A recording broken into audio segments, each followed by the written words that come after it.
But either way, yesterday was day 208, I think, of protests in the city of Elizabeth City, North Carolina, over the police shooting of Andrew Brown Jr. that took place on April 21st. We recently found, via the lawsuit that's ongoing, we recently found out that Sheriff Deputy of Pasquotank County, Daniel Meads, after trying and successfully executing, unconstitutionally I may add, an American citizen, he tampered with evidence in the form of lying about how many bullets he had used. He tried to cover up the amount of bullets he had used, picking up shell casings, and then manipulating the amount of rounds in his magazine.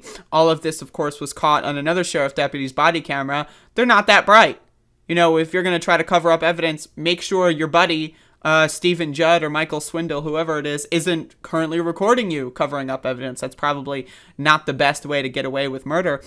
So we recently found that out. We also recently found out, in the same bunch of information, that the sheriff deputies knew ahead of time that Andrew Brown Jr. was unarmed. So they went in there with assault rifles when they knew he had no weapons. Now, make that make sense. I can't figure it out. If you know that he is not going to have any weapon because you've scouted out the scene or whatever it is, why would you be dusting off the AR-15s for a search warrant? Not an arrest warrant, I should mind you. There was no arrest warrant.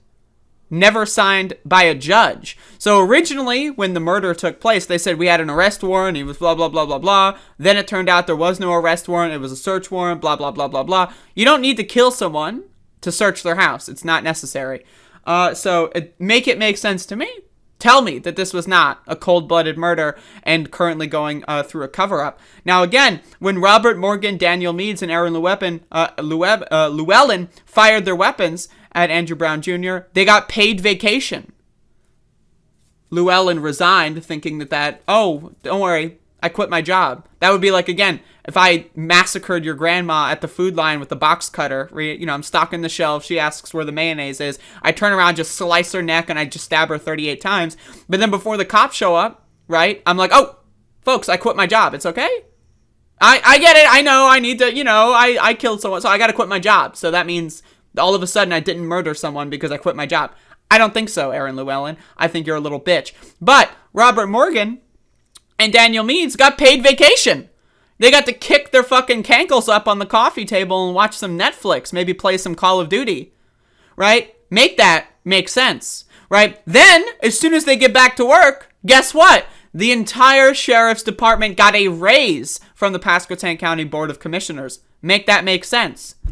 Now we know they knew ahead of time Andrew Brown was nonviolent. They knew he had no weapons. Then they tampered with evidence after murdering him, trying to take up rifle casings after the scene to hide how many shots were fired. They fired into a neighbor's house, almost killing someone in a school zone at 8:30 in the morning. They got 6 weeks of paid vacation. Then they got a raise.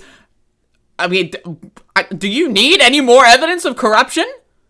Do you need anything else at all to prove that these motherfuckers are corrupt assassins? I don't think so.